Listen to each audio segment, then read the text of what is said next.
India জোট সংখ্যাগরিষ্ঠতা নিয়ে ক্ষমতায় আসছে বলে দাবি করলেন ত্রিপুরা প্রদেশ কংগ্রেস সভাপতি আশিস কুমার সাহা।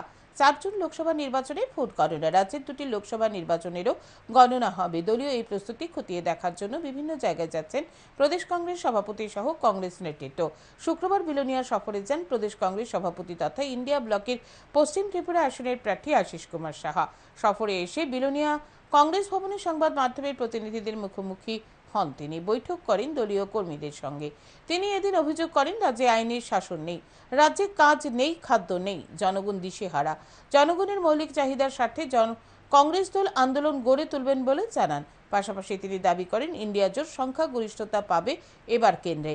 প্রদেশ কংগ্রেস সভাপতির সঙ্গে ছিলেন প্রাক্তন মন্ত্রী মনীন্দ্র রিয়াং সহ প্রদেশ কংগ্রেস কমিটির অন্যান্য নেতৃত্ব।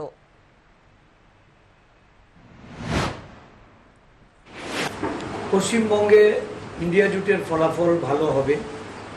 ভারতীয় জনতা পার্টি সেখানে তাদের আসন সংখ্যা ধরে রাখতে পারবে।